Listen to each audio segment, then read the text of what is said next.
In 1949, an immaculately dressed, incredibly handsome couple left a swanky house party in Palm Springs, California. They were both stone drunk, laughing, carrying a bottle, and they couldn't keep their hands off each other. The couple climbed into a boxy Cadillac, put the pedal to the metal, and careened off into the night. Eventually, they would swerve their way into a small town called Indio, about 30 minutes from Palm Springs. They parked the caddy on the main street, staggered out of the car, and started making out under the stars. Between kisses and swigs of liquor, the man reached into his Cadillac glove box and came out with a .38 Smith & Wesson revolver. He smiled, aimed at a streetlight, and pulled the trigger. The light exploded. Then he shot another. By all accounts, the woman gave a loud whoop and asked if she could shoot something too.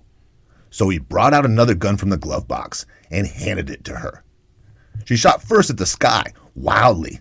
Then she aimed and fired at a hardware store. After breaking some windows and lights, the pair got back in the caddy and took off. But they didn't get far before they heard sirens. The two were pulled over, and a pair of cops got out of their squad car with their guns drawn. What the cops found in the front seat surprised them both. The pair of drunk joyriders were none other than Frank Sinatra, the legendary crooner himself, and Ava Gardner, the iconic femme fatale movie star. The police may have been surprised, but they carried out a proper arrest. Hours later, a publicist arrived by plane with a big black bag, which was given directly to the cops. According to Ava Gardner, all paperwork for this arrest mysteriously went missing, and the two small-town police got an early, comfortable retirement. Shooting up the town was just the first of many strange incidents between Sinatra and Gardner, who would soon marry and remain married for 6 wild, chaotic, bloody years. In a relationship we can now confidently label as toxic, like asbestos soaked in mercury, toxic.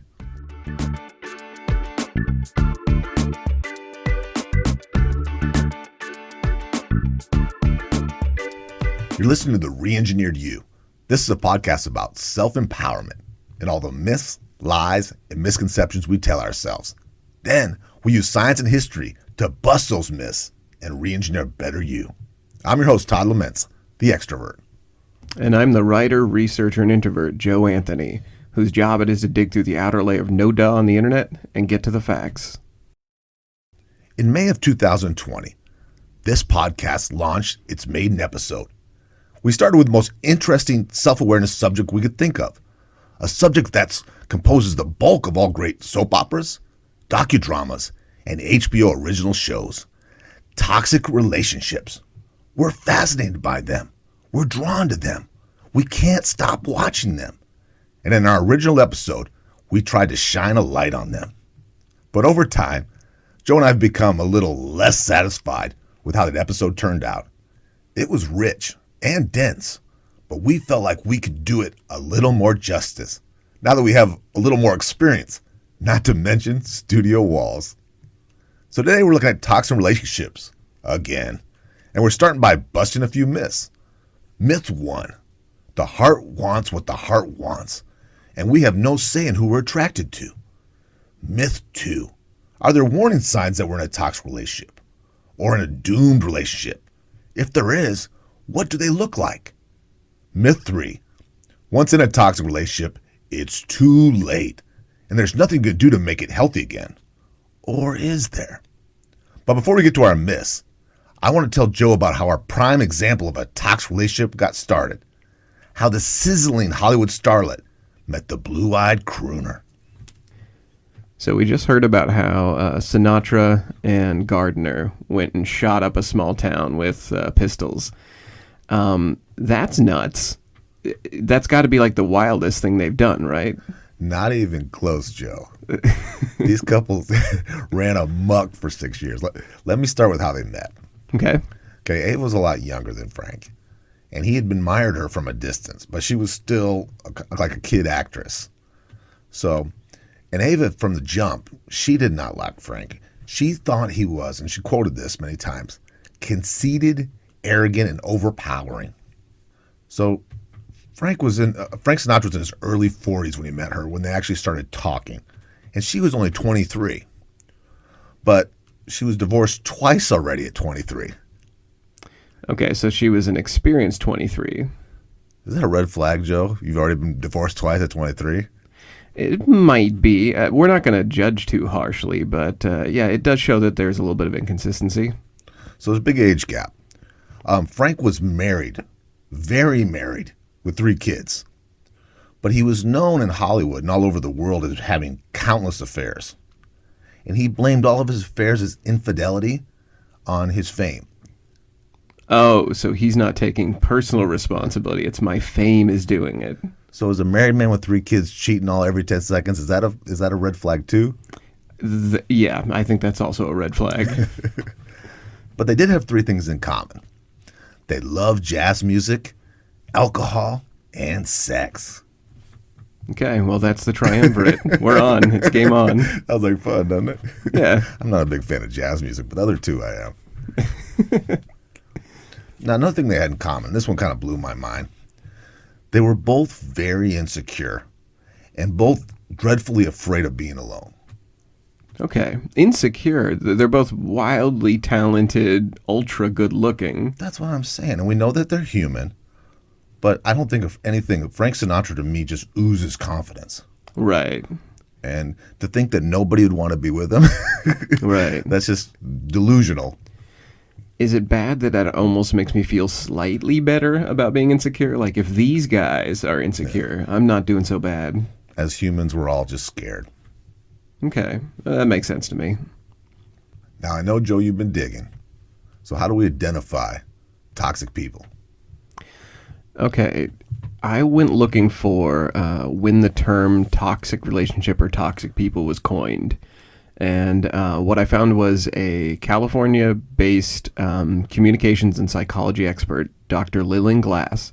And in 1995, I thought it was much older, toxic relationships. I would think the 40s or even longer than that. Jogging, at least as old as jogging. Silent J. Right, yeah.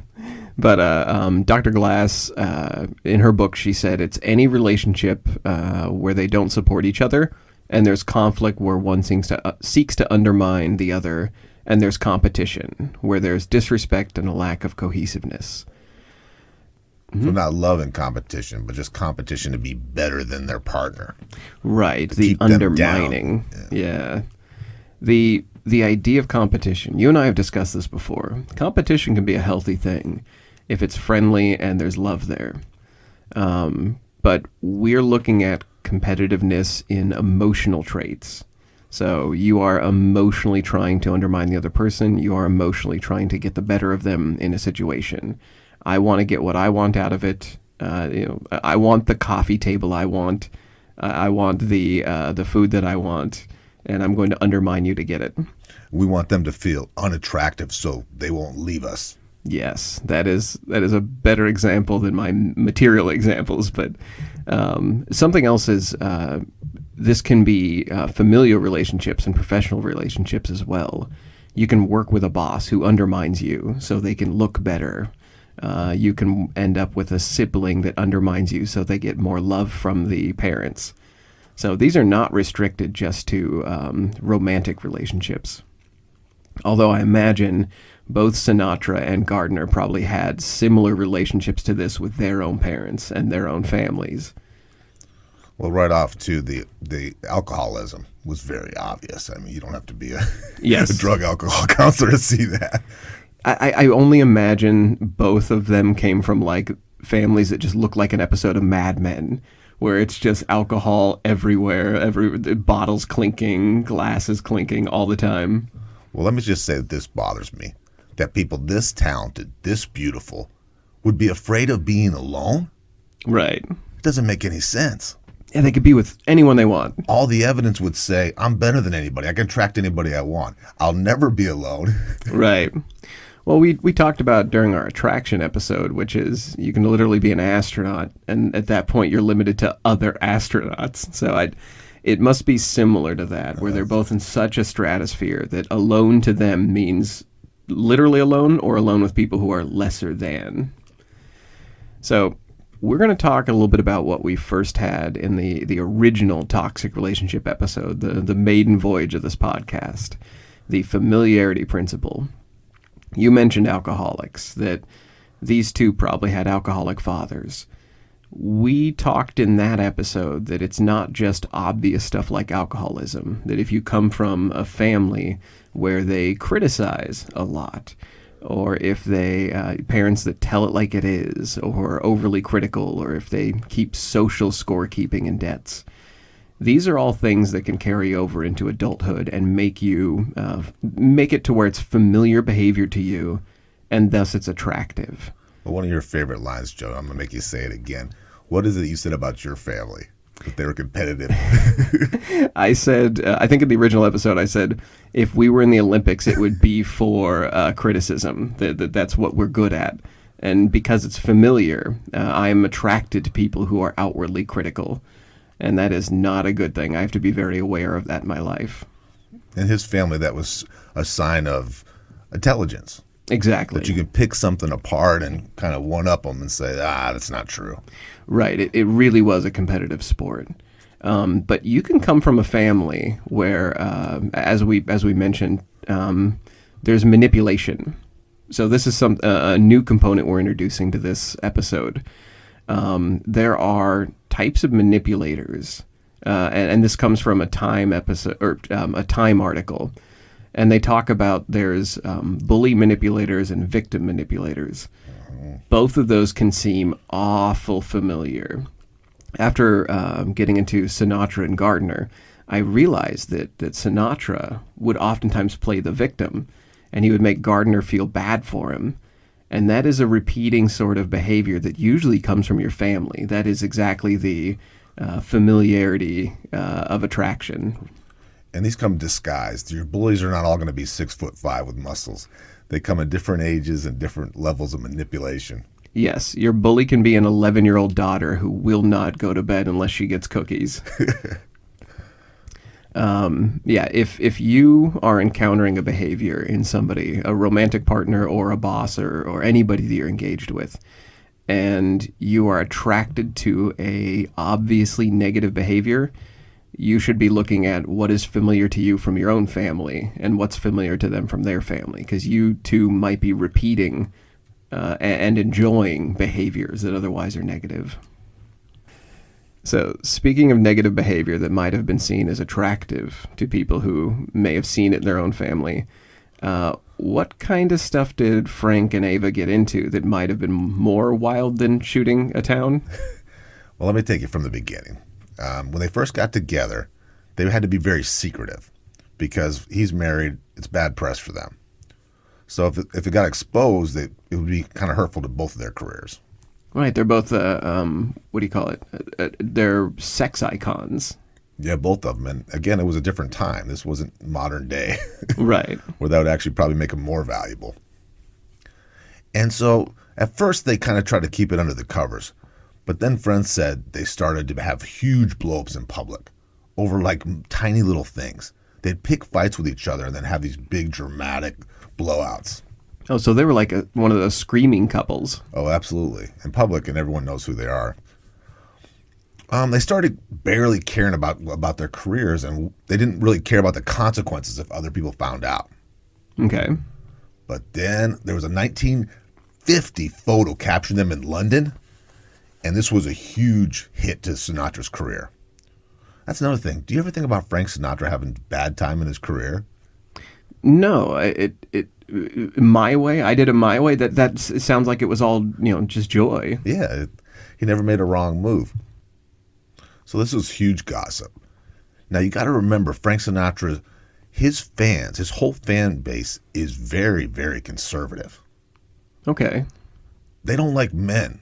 Even famous men cheating on their wives. And they thought of Ava Gardner as being lower class, morally questionable.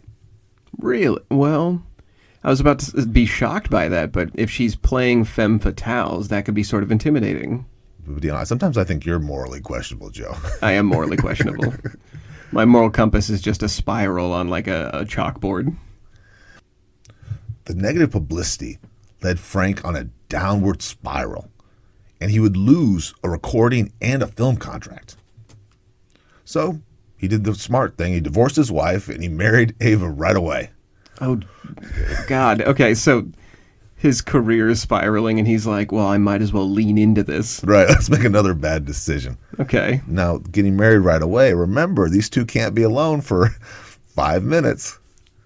Okay. Now, early in their marriage, they had a night of really heavy partying, heavy champagne drinking. Now, there was a huge fight. Frank storms out, and then, to get attention, he actually tried to kill himself, commit suicide with sleeping pills. Oh, geez. Okay. Yeah, that didn't come up in his songs. No, and then he actually tried suicide again a couple weeks later. So this is Newlyweds. You don't think of Frank Sinatra being suicidal either, do you? Not at all. And this is very early to start this. Now, on their marriage, there was lots of infidelity. It was very common for Ava Gardner. She hated working on film. She hated the long hours. And it was very common for her to have a one-night stands all the time. Okay. So the two serial cheaters are together. Yeah, big shocking, right? Now, Sinatra, he was hooking up too on the side. And he even started getting back together with his previous mistresses. Okay. I have a quick question for you. This is apropos of almost nothing. If these two are cheating all the time, wouldn't it just be smarter to, could they just have an open relationship?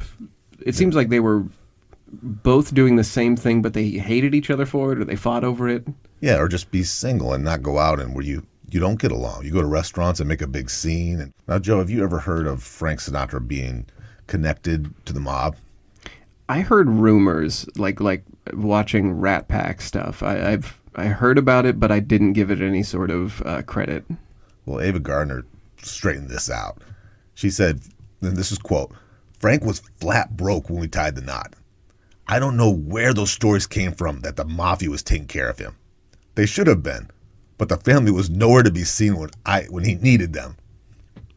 Okay, well, there it is. Yeah.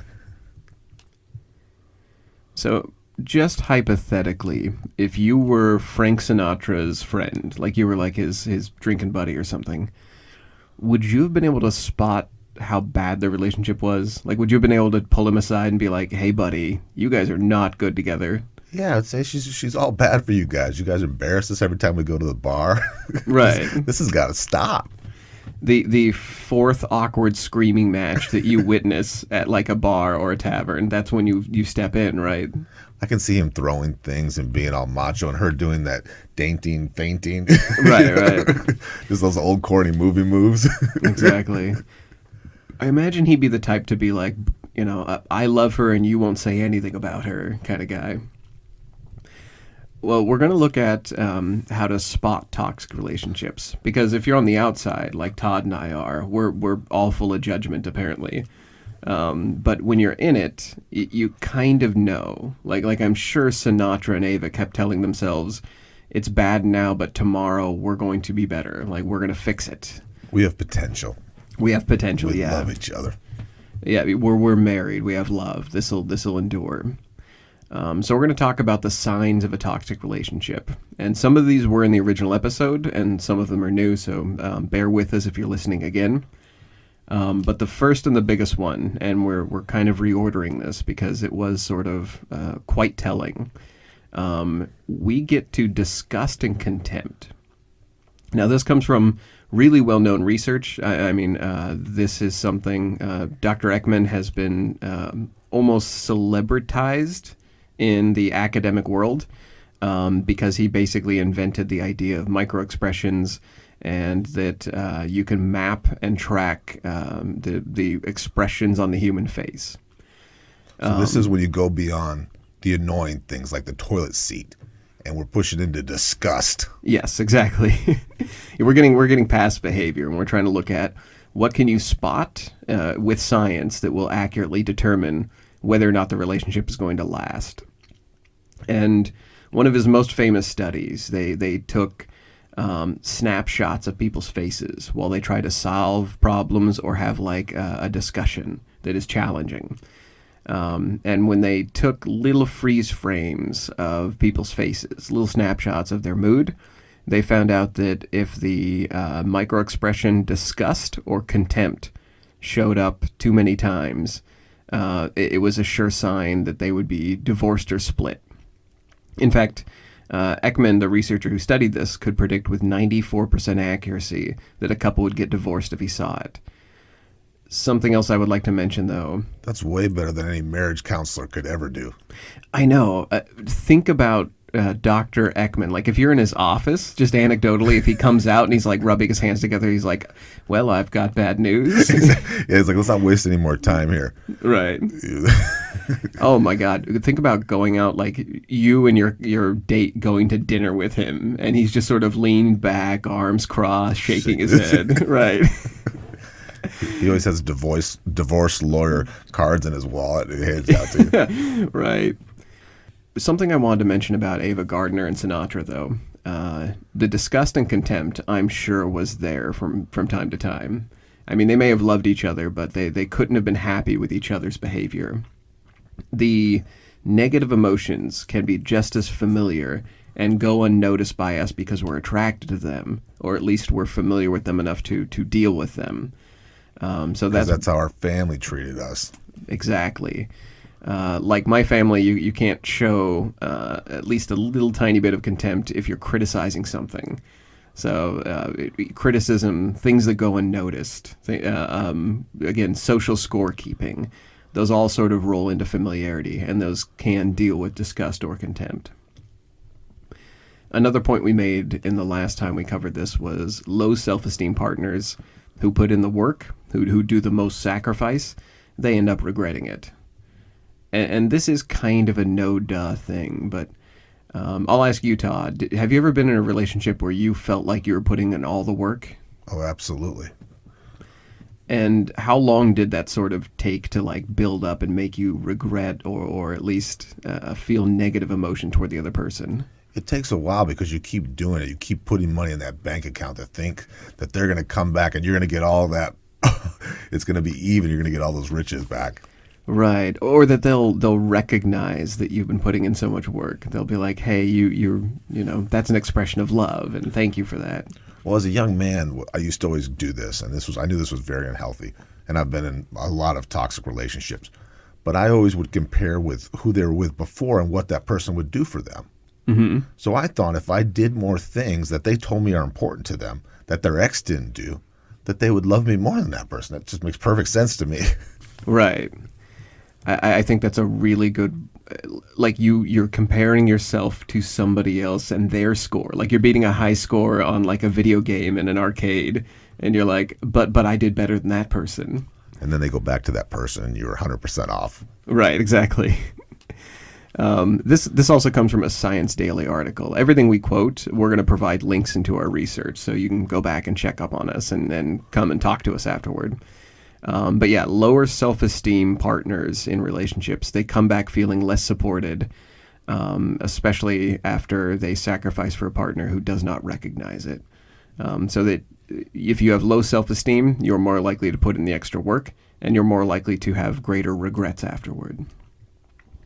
One last one we want to cover for identifying toxic relationships. Having low self-esteem also makes you derive your worth from your relationship instead of providing worth to the relationship. This comes from Psychology Today, and they talk about relationship contingent self-esteem, that you get defensive if anyone criticizes your relationship or the problems. And as a result, your relationship stops growing. We view any kind of criticism as negative, but honestly, if somebody from the outside, like say Todd, came up to Sinatra and Ava Gardner and said, hey, you guys are not doing good, maybe don't scream at each other in a public place, they would probably have defended themselves. They would have said, Todd, you're a jerk. Don't talk to us like that. Mind your own business. You don't know us. Right. But like anything, a little bit of constructive criticism can make something stronger, and that includes a relationship. Toxic relationships, they have to push criticism away, or even intelligent feedback. They have to push it away so they can defend the behavior. And as Joe has taught me, in all feedback, even bad feedback, there's some truth in it. Right. We grow when we get feedback. Now let me tell you how Ava and Frank Sinatra had a messy, messy divorce. Please do. Okay, they were still together. Frank went out to visit his wife. She was shooting a movie in Africa called Mogambo. Okay. And she told him that she was pregnant with his baby. And Frank Sinatra was over the moon. He was so happy. When he left, she secretly got on a plane to London and went and had an abortion. Jeez. Okay.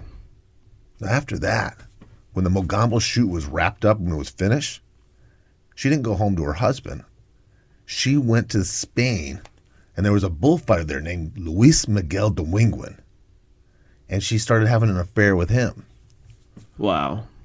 So Frank's lost his baby, and she's off screwing this guy in Spain. And it's important to mention, this is Spain's most popular, most famous bullfighter. So it's as public as it could be, basically. Absolutely. Now, Frank Sinatra is heartbroken. So he goes back home and he slashes his wrist. A lot of people thought it was to get attention for her to come back. So another suicide attempt for Frank Sinatra. Wow. Finally, after all these things happen, 2 abortions, running off to Spain with this bullfighter, he finally granted her divorce in 1957. Can I say something that might be like a knock on our last episode? What?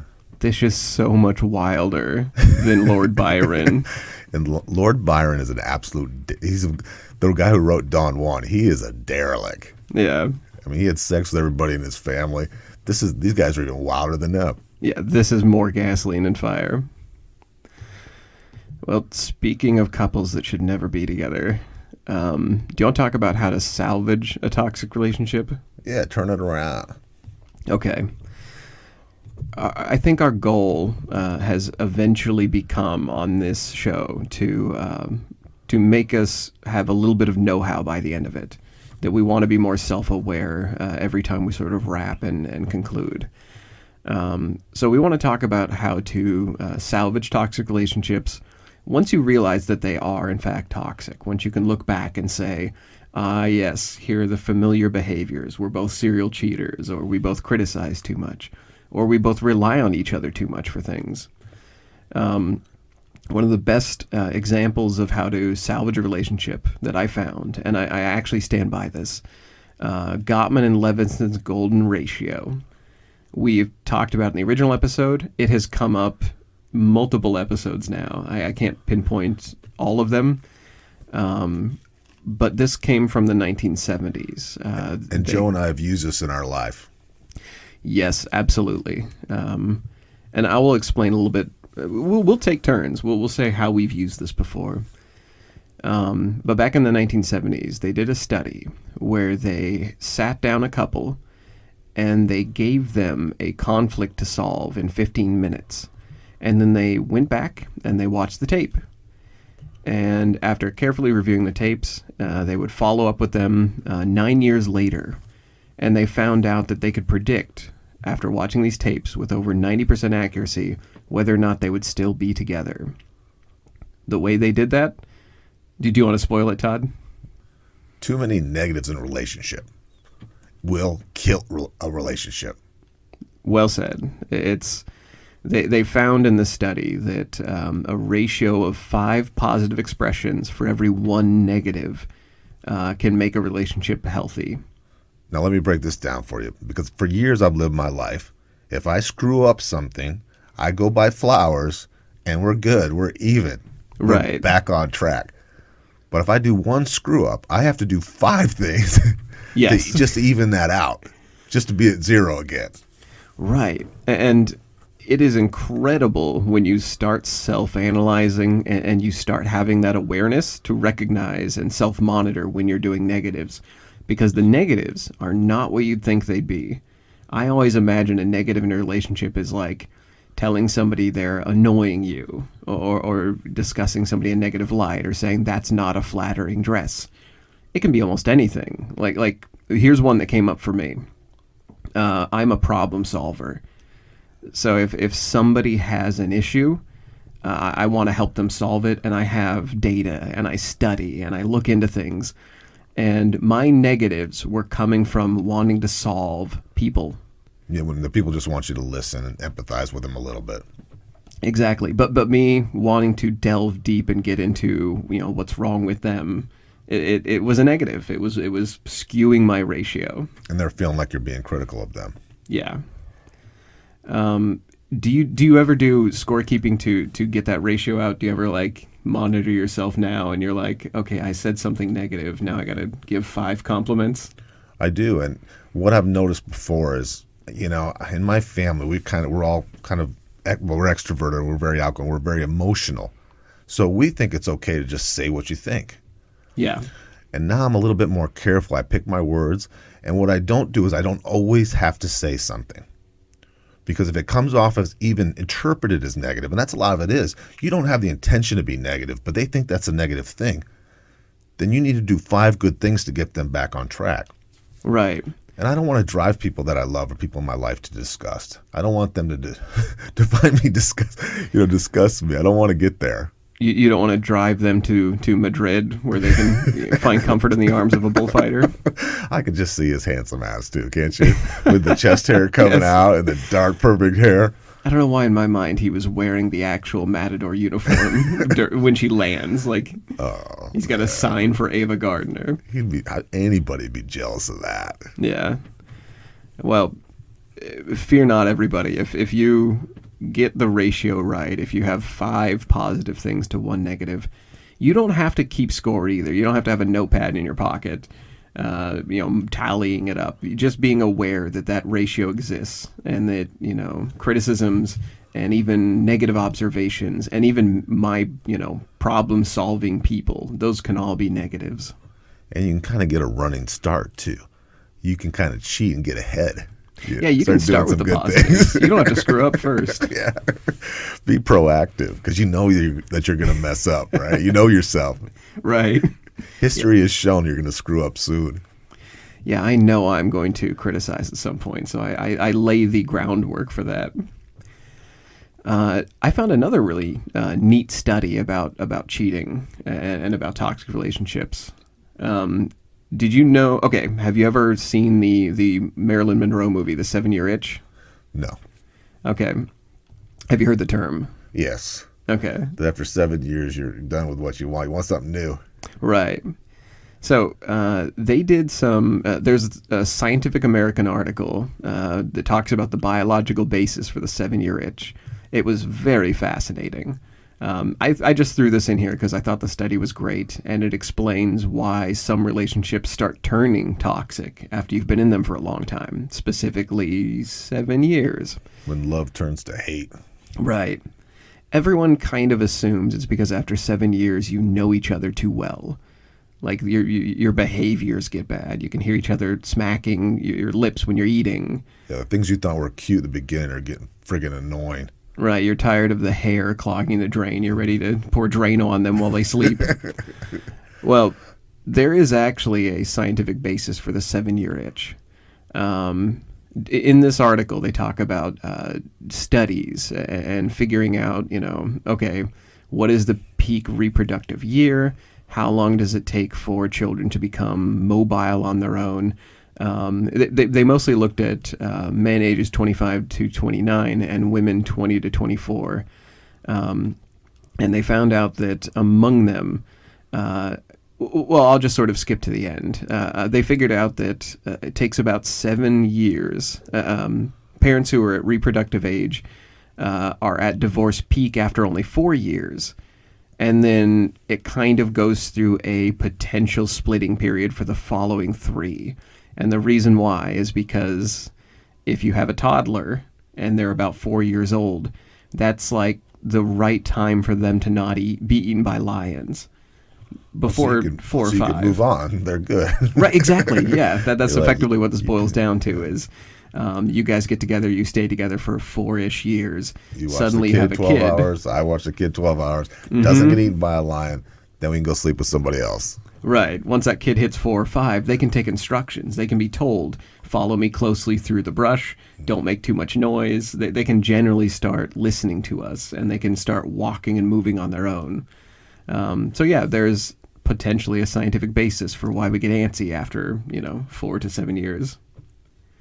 Now, that's not giving people permission, but that is saying that when Sinatra is like, I'm 40, I have toddlers, I'm good, there might have been a little bit of science behind that. But in my middle-agedness, I have noticed there's certain age milestones where everybody gets divorced. Right. And it's a little too common for it to be a coincidence. Yeah, there is some science in that, I believe. So, speaking of aging out of bad behavior or sort of maturing up, where did Ava and Sinatra eventually sort of meet again? Did they ever really sort of reconcile? They did. They both kind of fell on hard times. They just got older, and being Ava Gardner, being an actress, getting older, being a heavy, heavy alcoholic, it took an emotional toll on her, and being divorced so many times. Okay. It's reported that when Frank Sinatra wasn't able to get movie roles anymore, Gardner would secretly beg the producer to give him a test for the screen, a screening test, and said, if you don't do this, there's a good chance Frank was going to kill himself. So she was still in his corner, still in his side after all these years, after all these horrible things had happened. That's grim sounding, but they have each other's back after all these years. That's kind of amazing. And like I said before, Ava's, as she got older and the alcoholism kicked in, she wasn't called as much. She wasn't as popular. And she eventually had a stroke from over drinking. Oh, that is tough. So she was disabled. She couldn't speak anymore. She wouldn't take phone calls from anybody, not from family, not from friends, not from anybody. But the one person she would accept phone calls from was Frank Sinatra. So she's at home. She's surrounded by nurses. She can't speak. The nurses would take the phone calls from Frank, and they'd hold them up to her ear. And he would repeat over and over how much he loved her. Wow. Every year after their divorce, he would send her a floral bouquet. And she kept a photo of the two of them when they were in their prime, when they were married. She kept that on her bedside table until she died.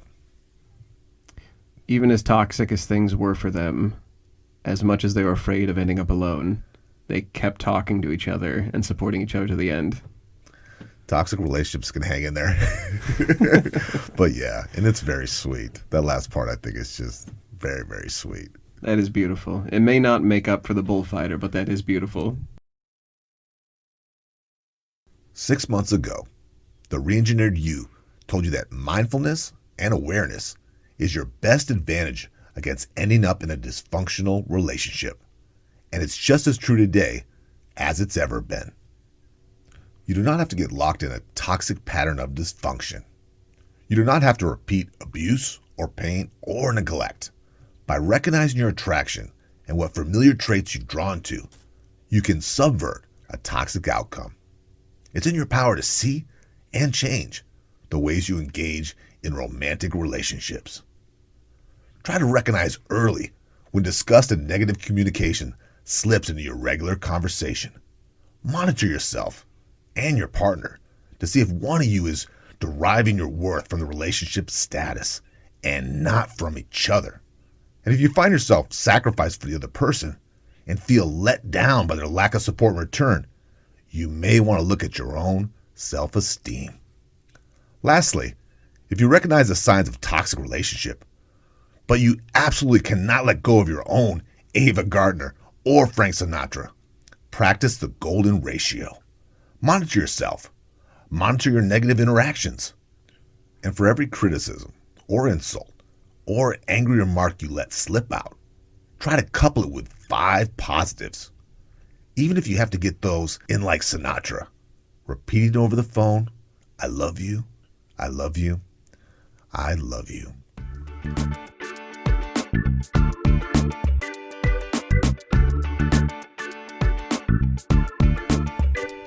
You've been listening to The Re-Engineered You. Thank you so much for listening to the show. You mean the world to us. We have a new episode every week. You can connect with us at www.re-engineeredyou.com, where we have research links, show notes, and blog articles for each of our episodes. We also appreciate feedback, and we love spirited debates. We're not experts in anything, but we've got an opinion on everything. So, speaking of opinions, do you want to read a 5-star review? iTunes 5-star review. This is from Lexington 5. Lexington 5 says, super insightful, well-crafted, and trying to look at lots of different things in life at different angles. Definitely worth a listen. Thank you, Lexington 5. Thank you. We love you.